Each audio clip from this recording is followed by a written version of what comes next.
The harmattan wind blew gently across the small village of Umuaka. The red earth roads were dry, and the air carried the smell of firewood smoke. In one of the mud houses roofed with rusted zinc sheets lived a young widow named Esther. She was a woman of uncommon beauty, tall, with smooth dark skin and eyes that carried both strength and sadness. Esther had lost her husband 3 years earlier to a sudden illness. The memory of that night when he breathed his last never left her. She had loved him deeply, more than words could explain. Even after his burial, she often sat under the mango tree behind her house, staring into the distance as if she was waiting for him to come back. But she did not allow sorrow to destroy her. She had one reason to keep living, her only child, Jeremiah.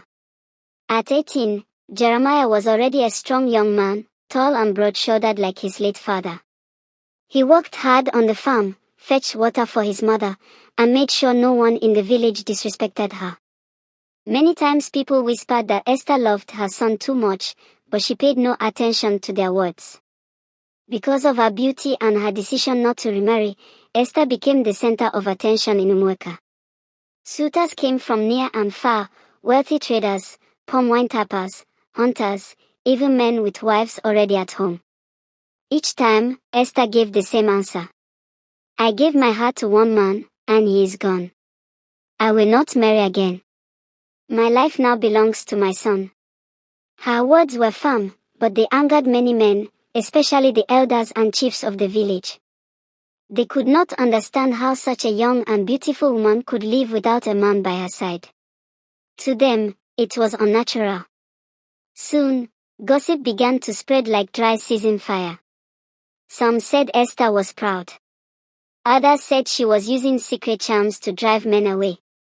A few even whispered that she had found another way to satisfy herself, though no one could prove it. Chief Obika, one of the wealthiest men in the village, felt especially insulted. He had approached Esther many times with gifts of yams, cloth, and money, but she refused him openly. One afternoon at the village square, in the presence of other elders, she said, "Chief, I respect you as a leader, but I will not share my bed with you or any man. Let this be the last time you come to me with such talk." The villagers gasped at her boldness. No woman had ever spoken to a chief like that. From that day, the chiefs secretly vowed to bring her down. They started observing her closely. At night, when the moon was bright, some of them sent boys to spy near her compound. They watched when Jeremiah returned from the farm late, carrying firewood on his head. They noted how closely mother and son lived together. Every small detail became fuel for suspicion. How can a woman stay this long without a man? Chief Obika asked the others during a secret meeting. Something is not right. We must find out what she is hiding. From then on, the story of Esther became the main talk of the village. At the stream, women whispered while fetching water. At the market, traders gossiped between selling their goods. Even children carried rumors back to their parents. Jeremiah noticed the way people looked at him differently, but he said nothing. He only walked taller, protecting his mother from every insult. Esther, on her part, ignored the whispers, but in her heart she knew the chiefs were planning something. What nobody knew for certain was what truly happened in Esther's house at night. As the days passed, the whispers about Esther did not stop. Instead, they grew louder. What began as idle gossip became a full-blown story that spread from one end of Umuaka to the other. At the stream, women would pause their chatter when Esther appeared with her clay pot. They pretended to be silent, but as soon as she left, they would burst into talk. How can a woman live like that without a man? One asked. Maybe she is using charms, another replied. Or maybe her son is the one, a third woman began, but quickly covered her mouth. At the markets, the traders were no different. Whenever Jeremiah came to buy salt or palm oil, some people stared at him as though he carried a secret on his head. A few bold ones even whispered behind him, not caring if he heard or not. But Jeremiah was not a boy who feared people's words. He had inherited his late father's bold spirit. Sometimes, when he noticed the gossip, he would turn and look the person in the eyes until they turned away in shame. One evening, Chief Obika called a private meeting with two other chiefs, Chief Nadezi and Chief Okere. They sat under the udala tree in his compound, drinking palm wine. The topic was, of course, Esther. "My brothers," Chief Obika began, his voice heavy with anger, "this woman has disgraced us all. A widow that refuses the hand of her elders, a woman that insults chiefs in the open square, how can she continue like this?" Chief Nadezi nodded. "The way she rejected you in front of everybody, it is as if she spat on the throne itself." Chief Okare leaned forward. "But we must be careful. If we attack her without reason, the people will defend her. She is loved in this village. We need evidence. We must find out what exactly ties her so closely to her son." The men fell silent for a while, sipping their wine. Then Chief Obika spoke again. "I have already sent boys to watch her compound. They say the boy, Jeremiah, never leaves her side. He goes to farm with her, fetches water for her, even cooks sometimes. Tell me, what kind of son behaves like a husband?" The other chiefs exchanged looks. None of them said it aloud, but they were all beginning to believe the same thing, that something unholy was happening between mother and son. From that night, their spying increased. Boys were sent to climb trees near Esther's home. Women were bribed to report what they saw. Every movement of Jeremiah and Esther was noted. Meanwhile, Esther herself began to notice strange things. Sometimes, when she woke up early to sweep her compound, she would see fresh footprints at the edge of her fence. Other times, Jeremiah would complain that he saw shadows moving behind the bushes at night. "Mama," Jeremiah said one night as they sat by the fire roasting maize, "these people will not rest until they destroy us. They are watching us." Esther looked into the fire, her face calm but her heart heavy. "My son, the world fears what it does not understand. But remember this, we have done nothing to be ashamed of. Let them talk." But Jeremiah knew that talk alone could destroy a person more than any weapon. Soon, the rumors became so strong that even the village youths began to mock him. At the wrestling ground one evening, a boy shouted, "Jeremiah, how is your wife mother today?" Laughter broke out, but Jeremiah's eyes turned red with anger. He grabbed the boy by the throat and pushed him to the ground.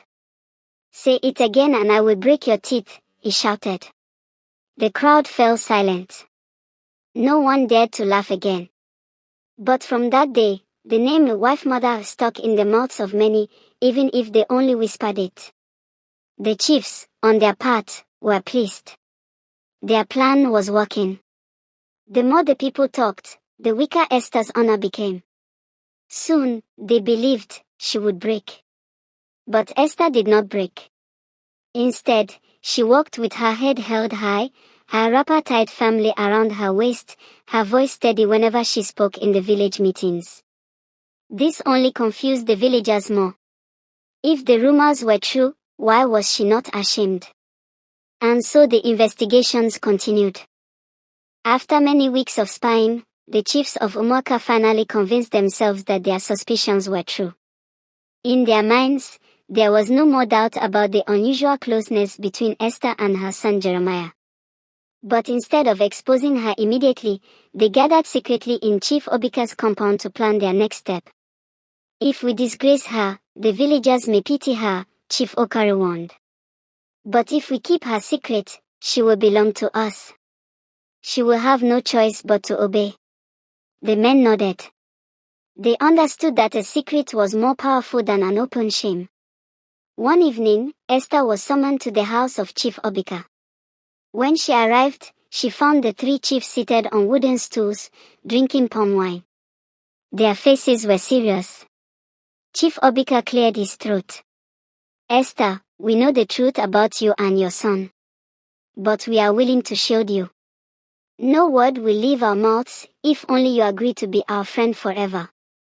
Esther understood their meaning. She also understood the danger. If she refused, she and Jeremiah could be banished from the land of their fathers. If she agreed, she would be tied to these wicked men. That night, after long hours of thought, she made her choice. She agreed to their demand, but in her heart she also decided to use it against them when the time came. One by one, each chief received what he wanted. But Esther never gave them her heart. She gave them only what would keep her and Jeremiah safe. When the chiefs thought they had trapped her, Esther withdrew from them completely. Days passed, then weeks, and she no longer answered their secret calls. This angered the men. One afternoon, the three chiefs confronted her near the village stream.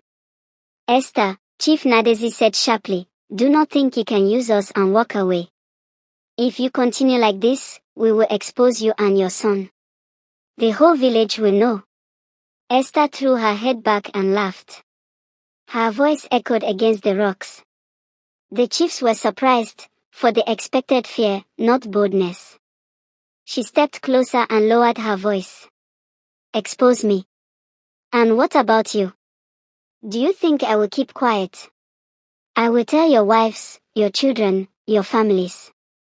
I will stand in the village square and tell the whole world how the great chiefs of Umuoka begged for my body like hungry dogs. You will lose your honor, your families will abandon you, and the people will spit on your names. Then tell me, who will suffer more, me, or you?" The chiefs looked at one another in silence. They knew she was right. If she spoke, their reputations would crumble, their families destroyed. Finally, Chief Obika sighed heavily. "Esther, let us settle this matter. We do not want trouble." After much whispering among themselves, the chiefs made an agreement. Each of them would give Esther 2 plots of land, on the condition that she kept their secret. Esther agreed. Within months, she became the owner of 6 wide plots, the largest single landowner in the whole of Umuoka. The same people who once mocked her now respected her, though they did not know how she had gained such wealth. As for the chiefs, they lived in silent fear, praying that Esther would never open her mouth to destroy them. And so, through wisdom and courage, Esther and her son Jeremiah rose above the plans of their enemies and secured their place in the village.